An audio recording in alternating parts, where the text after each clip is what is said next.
Selamat berjumpa lagi dengan saya, Gracia Pilo, di channel Inyo Manis. Ayo berapologetika. Saya ingin menyampaikan topik yang menjadi harapan idaman semua umat beragama, yaitu mengenai surga.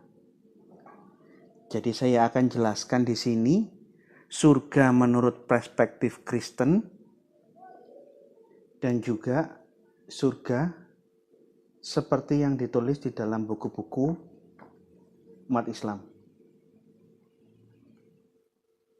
Saya tidak menambah-nambahi, saya akan bacakan semua. Setelah saya jelaskan, ya memang seperti ini ajaran Kristen, ya seperti itu ajaran Muslim, di mana seluruh umat Kristen, umat Muslim, dan agama lain selalu mengharap-harapkan setelah mati mereka semua masuk surga dalam konsep agamanya masing-masing.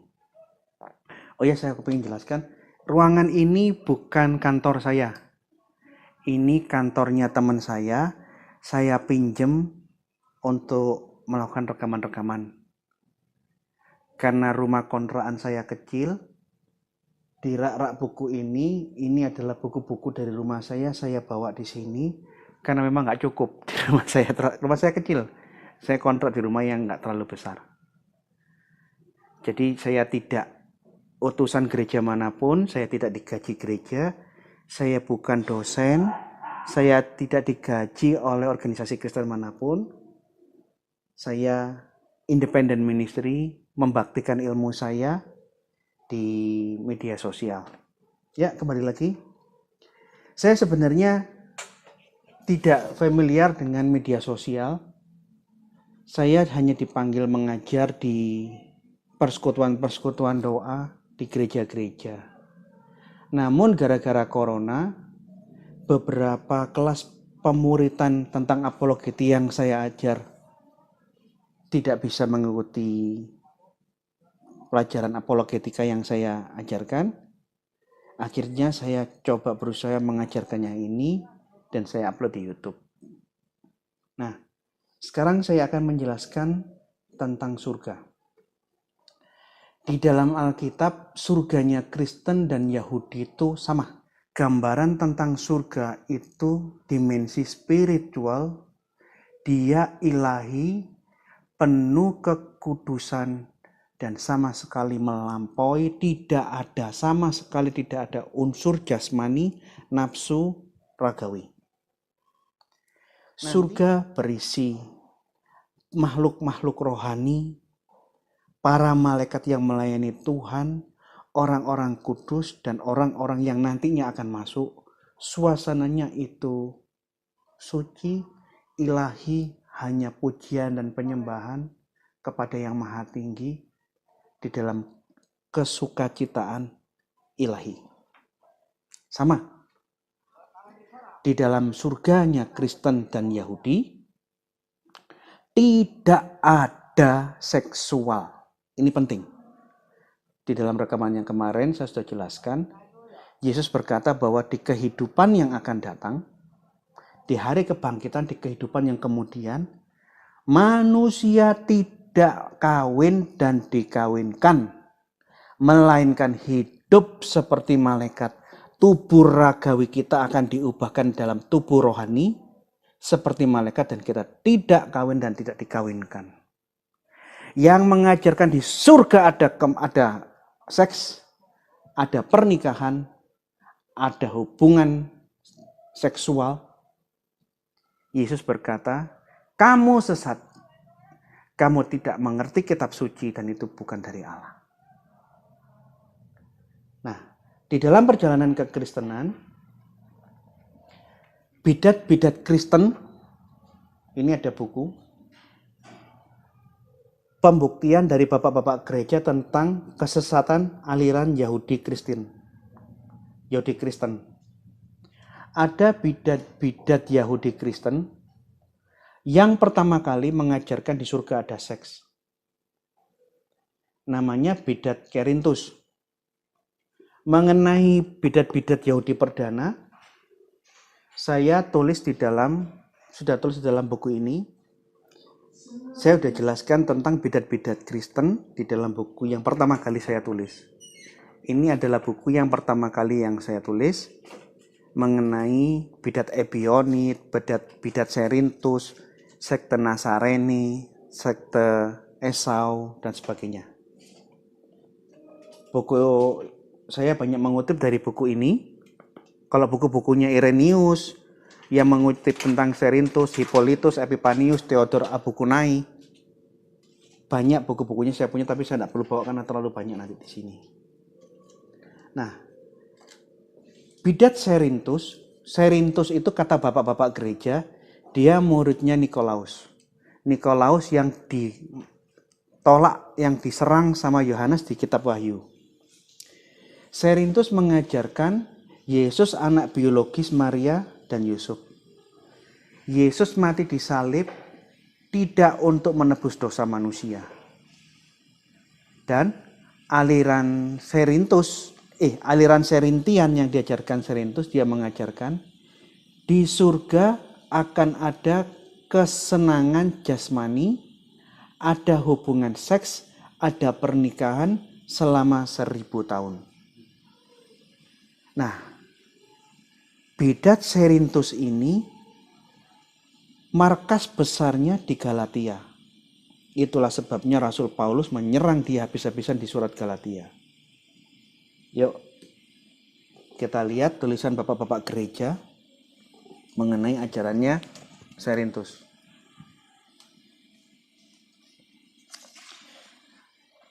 Banyak bapak-bapak gereja mencatat kisah pertemuan Rasul Yohanes dengan Serintus. Irenaeus muridnya Polikarpus murid langsung Rasul Yohanes, mencatat kisah pertemuan Rasul Yohanes dengan Serintus. Serintus ada di sebuah permandian. Begitu Rasul Yohanes masuk dan lihat ada Serintus di situ, dia keluar dan dia berteriak, "Wahai orang-orang yang ada di dalam kamar mandi umum, keluar kalian. Karena di dalam ada penyesat, ada Serintus. Saya khawatir bangunan ini tidak akan kuat menahan kesesatan dan akan runtuh menimpa kalian semua. Keluar semua, keluar. Ada penyesat Serintus di dalam." Dia berteriak, dia usir semua orang yang ada di kamar mandi. Begitu orang-orang pergi, Serintus sendirian. Serintus cepat-cepat mandi terus dia keluar. Setelah Serintus keluar, Anda tahu apa yang dilakukan? Rasul Yohanes memerintahkan kuras air yang dipakai mandi sama Serintus. Bersihkan. Karena dianggap mengotori tempat kamar mandi. Nih. Nanti Anda bisa lihat di layar berikut ini. Irenaeus nulis Epipanius, Eusebius, Hippolytus menulis tentang kisah ini. Ini Theodor Barkonai, bapak gereja Aramaik, bapak gereja Syria. Ini tulisan aslinya. Ini kutipan-kutipannya. Ini kutipan-kutipan. Di dalam akan ada kerajaan Kristus, kerajaan Mesias di dunia. Dan kita akan menikmati kesenangan-kesenangan jasmani di Yerusalem. Dan mereka berkata, aliran sesat Serintus, aliran ini berkata, akan ada festival pernikahan selama 1000 tahun. Jadi, di dalam sejarah kekristenan, bidat yang mengajarkan ada seks di surga adalah bidat Serintus. Ini yang ditolak keras oleh Rasul Yohanes. Sampai Rasul Yohanes suatu saat di pertemuan yang lain, dia berpapasan, Serintus tanya, "Wahai Rasul, apakah engkau mengenal saya?" Yohanes berkata, "Ya, saya kenal kamu. Kamu anak sulung iblis." Jadi ajaran-ajaran sesat bahwa ada seks di surga, kesenangan jasmani, ada kesenangan hawa nafsu, itu muncul di ajaran Cerinthus yang saya sudah tulis rangkum di dalam buku ini. Seluruh orang Kristen termasuk orang Yahudi menolak surga ada hubungan seks, ada kenikmatan jasmani. Tidak, itu ajaran sesat yang ditolak keras oleh orang Kristen dan Yahudi, yang ditolak oleh Rasul Yohanes. Saya memberikan postingan ini supaya semua orang bisa saling memahami. Oh, kalau Kristen ini toh ajarannya tentang surga. Jadi tidak perlu saling menginterferensi atau menghina. Nah, sebaliknya sekarang saya akan membacakan. Saya hanya membacakan apa yang ada di dalam buku-buku ini. Supaya orang-orang Kristen, orang-orang non-Muslim menjadi tahu. Oh, seperti ini toh ajarannya orang Islam tentang surga. Hanya sekedar tahu ya. Bagi yang percaya silahkan mengimani, bagi yang tidak ya sekedar tahu saja.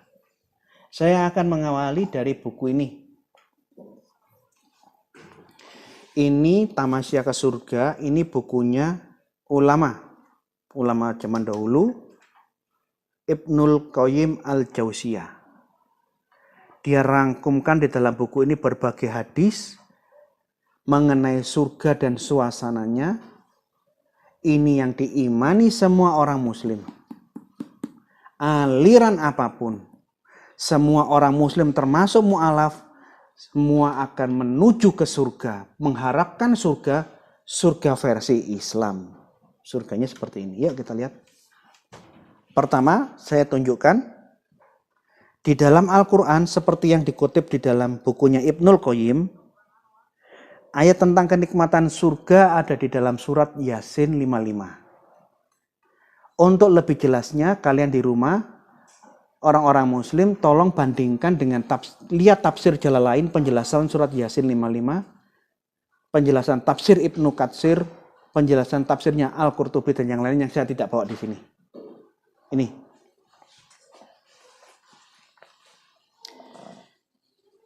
Ibnul Qayyim mengutip surah Yasin 55. Sesungguhnya penghuni surga pada hari itu bersenang-senang dalam kesibukan. Mereka sibuk tapi kesibukannya menyenangkan. Kira-kira apa ya? Baca hadisnya. Kata Ikrimah, mereka sibuk memecah keperawanan istri-istrinya. Jadi sibuk memperawani istri-istrinya, ini perawannya dipecah ya. Tentu saja dalam maksud ini berhubungan seks, memerawani, memecah keperawanan istri-istrinya.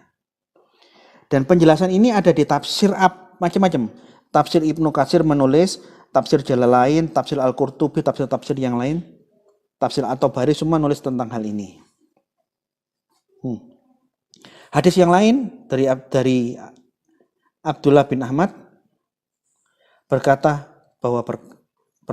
kepada kami Abu Rabi Al-Sarini dan Muhammad bin Hamid berkata terus.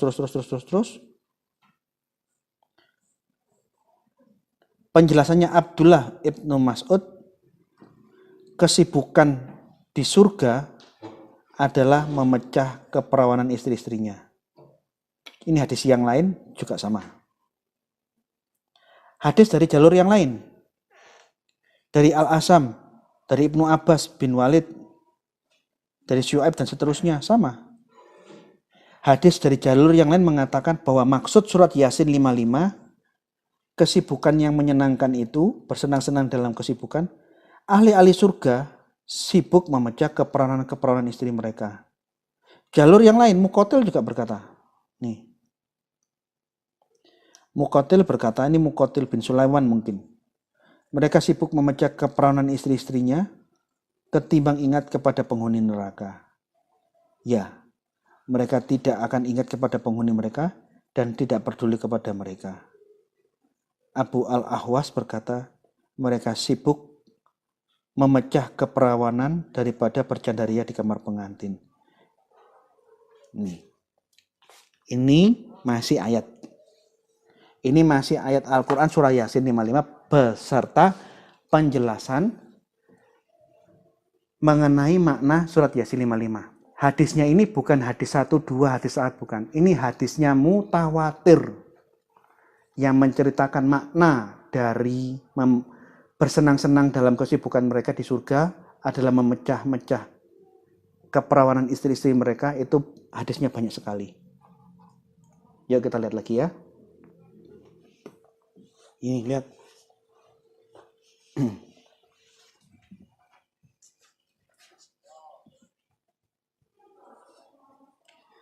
Sesungguhnya seorang suami di surga dalam satu hari sanggup menggauli berhubungan seks, berhubungan intim dengan 100 perawan-perawan muda.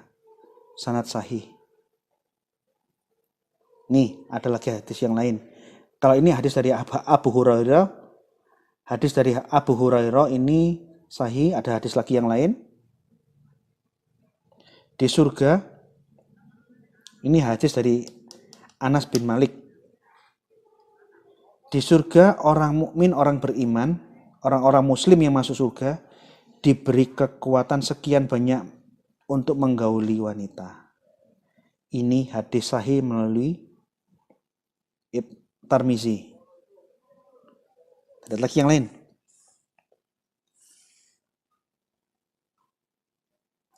Mereka merasakan kenikmatan melakukan hubungan seksual dengan istri-istri mereka, istri-istrinya, sebagaimana kalian merasakan kenikmatan hubungan seksual dengan istri-istri kalian di dunia. Bedanya, di surga tidak ada kehamilan. Yuk kita lihat hadis-hadis yang lain ya. Ini hadis yang lain. Sahih ini. Ibnu Wahab berkata kepada kami Amr ibnu Haris dari Dirat, dari Ibnu Hajirah, dari Abu Hurairah radhiyallahu anhu berkata, wahai Rasulullah, apakah di surga kita bisa melakukan hubungan suami istri?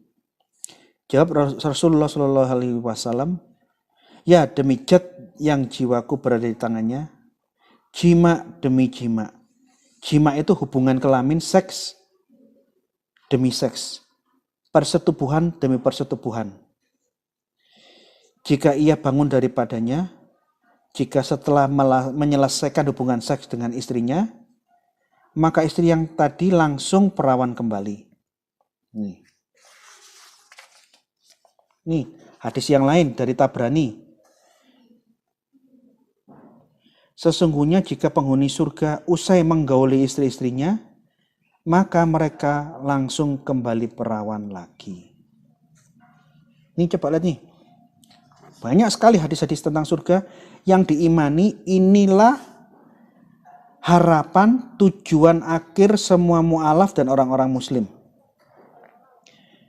Aku mendengar Rasulullah SAW ditanya, apakah penghuni surga melakukan hubungan suami istri? Jawab Rasulullah SAW, nih, baca baik-baik. Apa ini bacanya? Masa enggak bisa baca? Yang benar, jangan ketawa kamu. Baca. Saya bacakan aja ya.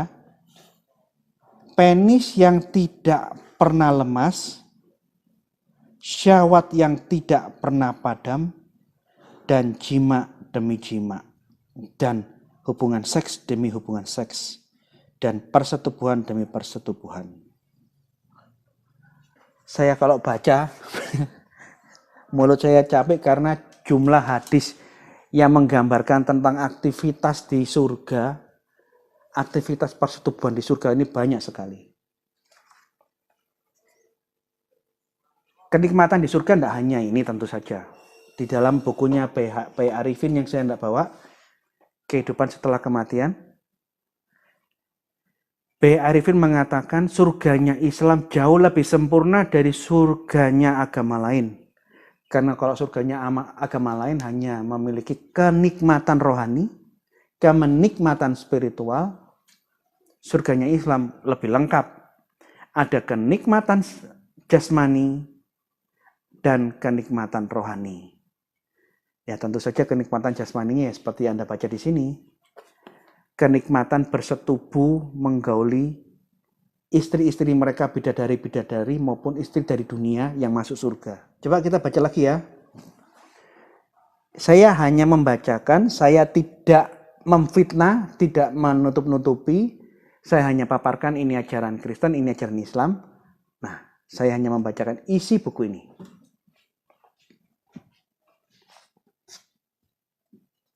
Ada hadis lagi yang dinukil di sini.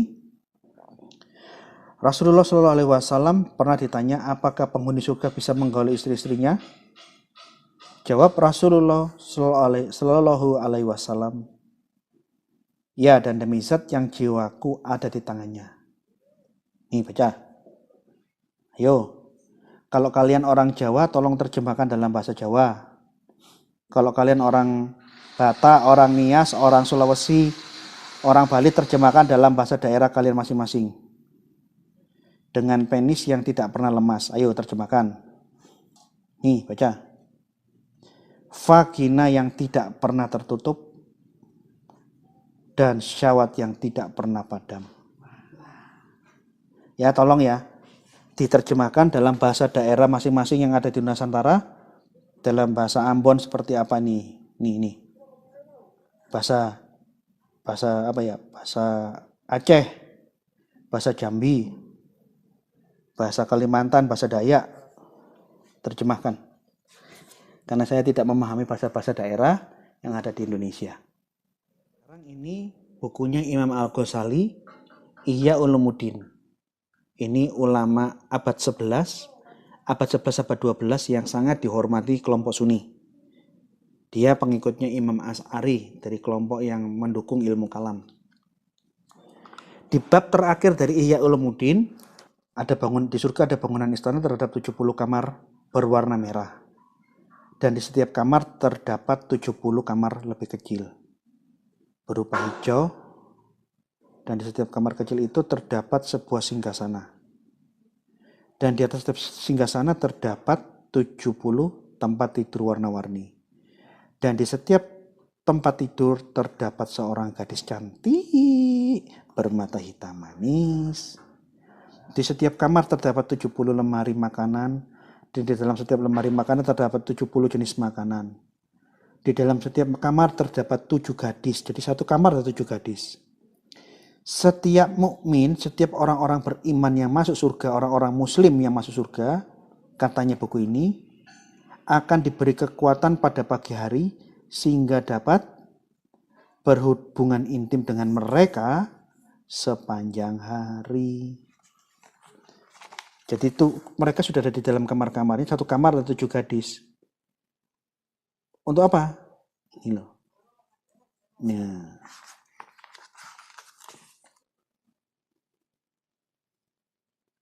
Setiap orang dari ahli surga akan diberi kekuatan berhubungan intim setara dengan 7 orang dari kamu. Seorang ahli surga, seorang muslim yang masuk surga akan didampingi 500 bidadari, 4.000 perempuan belum bersuami, 4.000 perawan, dan 8.000 perempuan janda. Jadi kamu bisa milih 500 bidadari, ada 4.000 perempuan belum bersuami, 4.000 perawan, dan 8.000 janda.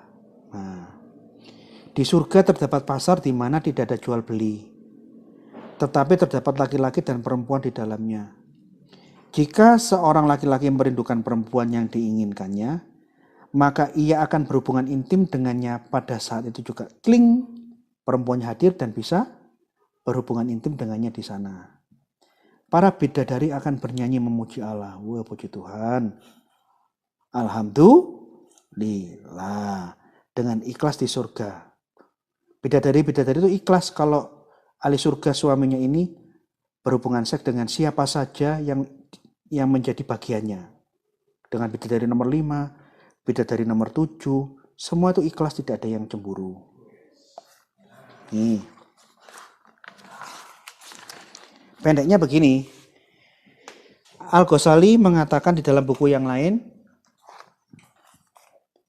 bahwa di surga itu manusia, orang mukmin, ahli surga, orang muslim yang masuk surga akan mendapatkan kenikmatan yang tidak pernah dilihat oleh mata, yang tidak pernah didengar oleh telinga, dan yang tidak pernah muncul dari dalam hati.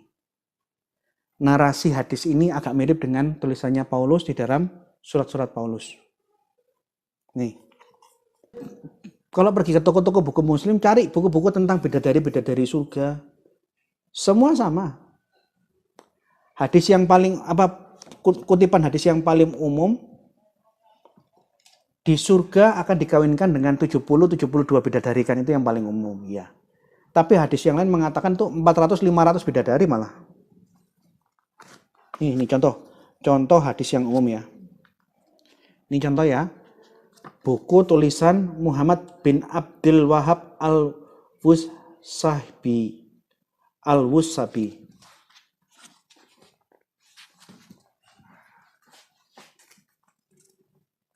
Barang siapa menahan amarahnya, padahal dia mampu untuk melampiaskannya, maka Allah akan memanggilnya di hadapan seluruh makhluk, lalu memberinya kesempatan untuk memilih bidadari-bidadari yang cantik jelita. Dan Allah akan menikahkannya dengan siapa saja yang dia inginkan dari mereka.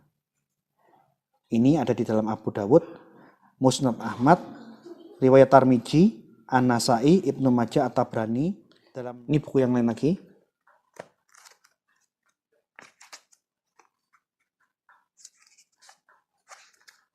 Ini tulisannya Maulana Abdullah Nana.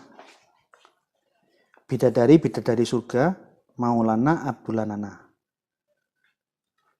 Di dalam halaman 54, dia mengutip hadis yang umum. Nih. Penghuni surga mempunyai 72 istri dari kalangan bidadari, di samping istri-istrinya dari dunia. Dan salah seorang dari mereka memiliki lebar 1 mil. Ini hadis riwayat Ahmad Abu Ya'la. Tapi dia juga mengutip hadis yang lain yang sama yang dikutip oleh Imam Al-Ghazali. Mirip. Abdurrahman bin Sabit berkata, sesungguhnya seorang di surga akan menikah dengan 500 bidadari. Tolong diperbesar sedikit. 4.000 perawan, jadi sudah 500 bidadari, dapat 4.000 perawan, dan 8.000 wanita yang pernah menikah, 8.000 janda. Dia akan berhubungan seks dengan masing-masing istrinya, yang lamanya sama dengan namanya dia hidup di dunia. Jadi kalau dia umur 80 tahun, 70 tahun, sekali berhubungan seks, iya segitulah. Jadi selama puluhan tahun dia tidak pakai celana kelihatannya ya. Nih, kita lihat halaman bab 12, halaman 59. Sebagian ulama menerjemahkan kata urub. Menerjemahkan kata urub dengan 2 cara. Satu penafsiran ialah bahwa mereka punya cinta yang mendalam terhadap suami-suami mereka. Dan penafsiran yang lain tentang kata urub ialah bahwa mereka lihai dalam berhubungan seks. Lihai dalam berhubungan seks dengan suami-suami mereka. Ini tulisan Hadiyul Arwah.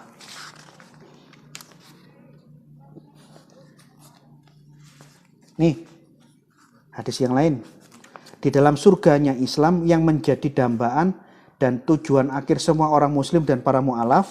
Nih, Abu Hurairah meriwayatkan bahwa Rasulullah SAW ditanya, apakah kita akan melakukan hubungan seks dengan istri-istri kita di surga?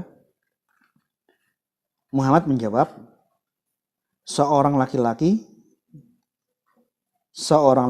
apa?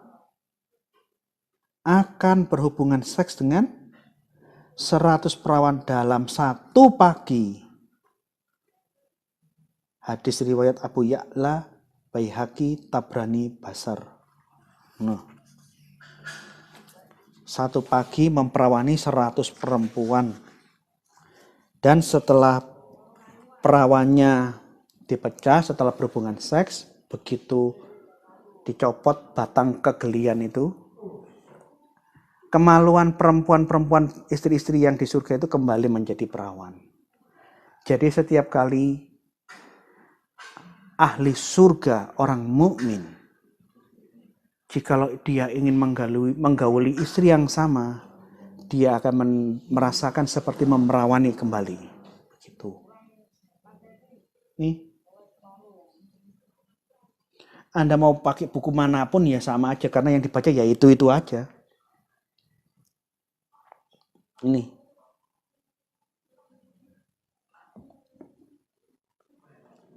Ini bukunya Imam Al-Ghazali, yang lain, Kehidupan Sesudah Mati. Diterjemahkan, tolong diperbesar. Muhammad Syamsi Hasan. Nih. Imam Al-Ghazali memberikan penjelasan dan pembelaan bahwa pembenaran kelezatan yang ada di surga dan yang tidak bisa dirasakan termasuk makan, minum, dan hubungan seksual adalah wajib. Jadi kelezatan-kelezatan makan, minum di surga dan berhubungan seksual di surga itu adalah wajib. Wajib diimani dan itulah yang akan terjadi, dan inilah yang menjadi dambaan makan, minum, hubungan seks semua umat muslim dan para mu'alaf sedunia. Hal ini termasuk perkara yang serba mungkin, sebagaimana yang sudah kami kemukakan di depan, baik secara indrawi, fantasi, dan rasional. Ini loh. Di dalam buku ini, Imam Ghazali mengkritik ada sebagian orang yang menolak di surga ada kenikmatan seksual. Ditolak. Kenapa kamu menolak? Karena di surga Allah akan memberikan apa yang tidak pernah dilihat oleh mata, didengar oleh telinga, dan yang muncul dalam keinginan. Itu semua mungkin dan itu wajib di dalam Islam. Jadi inilah yang menjadi akhir tujuan hidup orang muslim. Mereka giat berdakwah, mendakwakan Islam, mengajak orang mu'alaf mengimani Islam untuk digiring masuk ke surganya Islam yang seperti saya bacakan tadi ini. Di dalam Ihya Ulumuddin bab yang terakhir tentang surga, Imam Al-Ghazali menjelaskan, memberikan suatu tulisan penutup bahwa surga ini akan menjadi hak semua orang muslim walaupun dia melakukan zina, melakukan dosa. Nih, saya bacakan ya tulisannya Imam Al-Ghazali. Saya hanya membacakan isi buku ini. Inilah tulisan-tulisan teologi Islam, inilah kepercayaan Islam.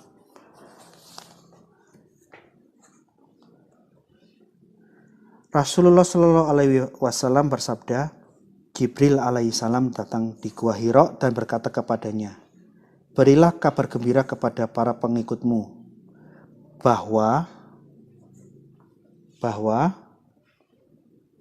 barang siapa meninggal tanpa menyekutukan Allah, barang siapa yang meninggal dan percaya Allah itu Esa, mengikuti Muhammad maksudnya Islam, dengan sesuatu pun akan masuk surga.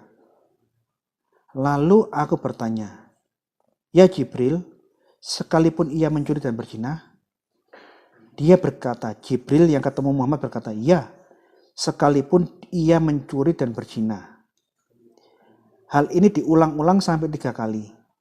Jadi, Imam Al-Ghazali mengutip suatu riwayat hadis bahwa orang muslim, apapun kelakuannya mereka, asalkan dia percaya kepada Muhammad dan percaya Allah itu Esa seperti yang diajarkan Islam, sekalipun dia mencuri dan berzina, dia tetap masuk surga. Ini ajaran Islam. Di dalam Ihya Ulumuddin,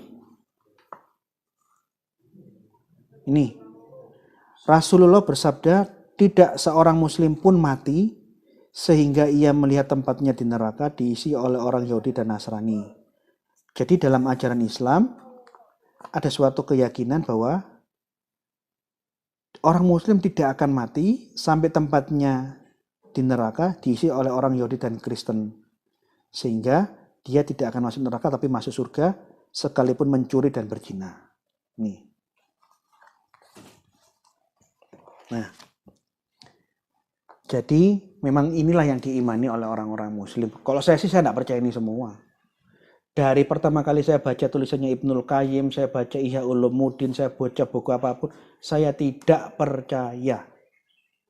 Tapi sekalipun saya tidak percaya, saya menghormati ajaran Islam, saya tunjukkan dan saya bacakan apa adanya supaya kita saling memahami dan saling memahami keyakinan kita masing-masing. Kristen mengajarkan hidup kudus dan berkenan ke hadapan Allah. Semua manusia berdosa. Untuk masuk surga, dosanya harus dibersihkan dan disucikan. Tidak bisa dosa setitik debu masuk surga. Oleh karena itu kita meyakini harus ada penebusan. Seperti yang diajarkan di dalam Taurat, Imamat pasal 4, pasal 5, pasal 6, pasal 11, pasal 16, dosa harus ditebus. Dan itu sudah digenapi di dalam Yesus Kristus, domba Allah yang mati sekali untuk selamanya, yang bisa menyucikan kita. Dan di sorga, nuansanya dimensinya dimensi rohani. Tidak ada hubungan seks. Ini iman Kristen dan iman ajaran Yahudi. Di dalam kacamata Kristen, ajaran surga ada kenikmatan jasmani. Itu jijik, itu sesat. Bahkan Rasul Yohanes di dalam buku yang saya sudah tulis pertama kali, Kerintus yang mengajarkan di surga ada seks kenikmatan jasmani selama 1000 tahun pernikahan, disesat-sesatkan, dikatakan kamu anak sulungnya iblis. Ketemu di kamar mandi dia keluar kalian karena ada musuh kebenaran di dalam kamar mandi. Airnya dikuras, tidak boleh dipakai karena dianggap najis. Rasul Yohanes menentang bidat Kerintus yang mengajarkan ada seks di surga. Ini iman Kristen. Jadi orang muslim tolong memahami, oh ajaran Kristen tentang surga itu seperti ini. Untuk saling menghormati. Anda tidak percaya, tidak masalah. Ini saya hanya menyatakan ini iman kita. Suasana surga di kitab Daniel dan kitab Wahyu sama. Dimensi ilahi, dimensinya penuh dengan kekudusan dan pujian penyembahan kepada Allah yang Maha Tinggi. Nah, tapi orang Kristen juga harus tahu, dan orang-orang Buddha, Hindu, orang-orang ateis, orang-orang kejawen. Nah, Islam, tujuan akhir Islam, semua orang Muslim, termasuk para mu'alaf, dia akan mati secara Islami dan menuju Tuhan, menuju surga yang diimani orang-orang Muslim. Itu tadi. Penisnya tidak akan pernah padam. Tidak akan pernah layu. Penisnya akan bersetubuh jima demi jima. Satu pagi 100 perempuan bisa diperawani. Dapat 72 bidadari, ini hadis yang umum. Di hadis yang diriwayatkan oleh, yang disampaikan, yang bukan diriwayatkan, yang dikutip oleh Imam Al-Ghazali, 500 bidadari, 4.000 perawan, 8.000 janda. Kadang-kadang aku mikir, kayak piye ki carane ya? Megangnya yang mana ya? Bidadari pertama, sekarang waktumu. Bidadari ke-30, tunggu ya. Saya nggak ngerti lah. Ini ajaran Islam lah, kira-kira begitu. Nah, jadi inilah yang diimani orang Kristen dan diimani orang Muslim. Hendaklah antara pengikut Kristus dan pengikut Muhammad saling toleransi, kita bisa saling memahami, saling mengetahui, dan tidak ada saling caci maki. Oh ya, memang ini ajaranmu, oh ini ajaran kami. Saling menghormati. Nanti kita akan lihat apakah ajaran Islam yang terbukti atau ajaran Kristen yang terbukti. Selama kita hidup di dunia, masing-masing akan mempertahankan keyakinanku lah yang benar. Islam pun juga mengatakan begitu. Aku yang benar, Kristen yang keliru. Surga tidak seperti yang kamu bilang, ya kan? Nah, selama kita di dunia, kembangkanlah sikap saling menghormati, karena baik saya maupun orang-orang muslim, para ustadz dan para mu'alaf yang menginginkan surga-surga versi Islam ini, kita belum masuk dalam tataran pembuktian. Kita hanya berdiri di atas tataran keyakinan. Aku yakin surgaku suci, kudus, tidak ada nafsu jasmania, tidak ada hubungan seks. Bagi pihak Islam, mereka mengatakan bahwa enggak, keyakinan kami berdasarkan Quran, asbabun nuzulnya, surah Yasin 55, hadis, bahwa di dalam surga memang ada kenikmatan surgawi dan kenikmatan jasmani. Kami yakin ini. Keyakinan belum pembuktian. Ini adalah milik pribadi lepas pribadi dalam keyakinan agama tersebut. Tapi nanti saya, orang muslim, orang Hindu, orang agama apapun lah, kan mati. Di saat kita menutup mata, di akhir zaman Tuhan malaikat akan meniupkan sangkakala. Di saat itu akan terjadi pembuktian. Apakah ajaranmu atau ajaranku yang terbukti?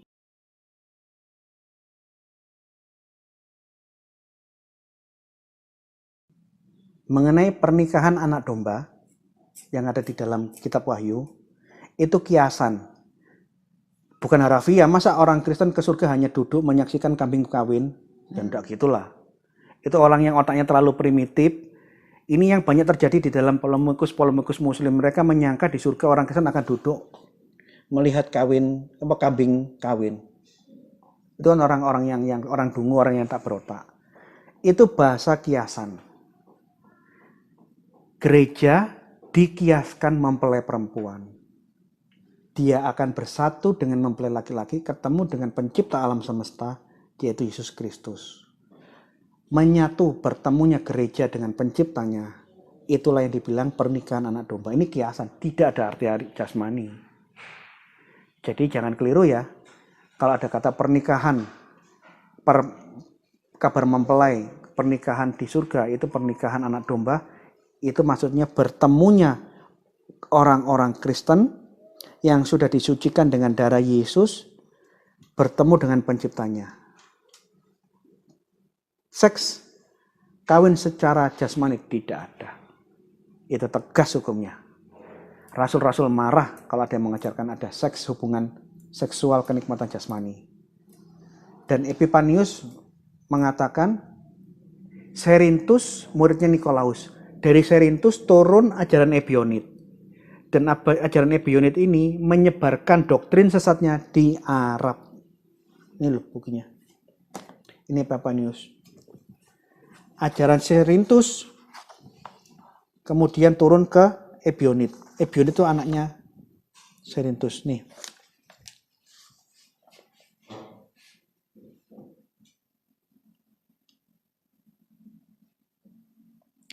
Ajaran Ebionit, barang siapa yang habis berhubungan seks harus mandi. Ini ajaran bidat Yahudi Ebionit. Bidat Ebionit itu turunan dari ajarannya Kerintian, kelompok Kerintian. Dan Epipanius mengatakan, Ebionit menyebarkan kesesatannya di Kokabe dan Arabia.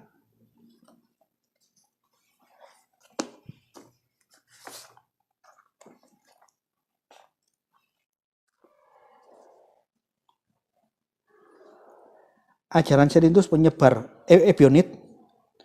Ebionit itu turunan dari bidat Serintus. Ajarannya disebarkan sampai ke wilayah Arab.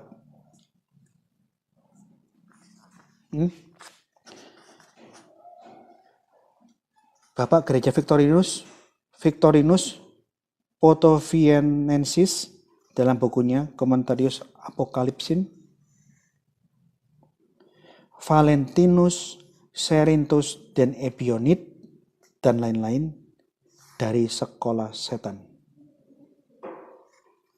Dianggap bapak-bapak gereja, murid para rasul mengatakan bidat-bidat Serintus ini sekolah setan, ditolak keras. Demikian sesi kali ini, Tuhan memberkati. Ayo berapologetika, ikuti terus channel Inyo Manis.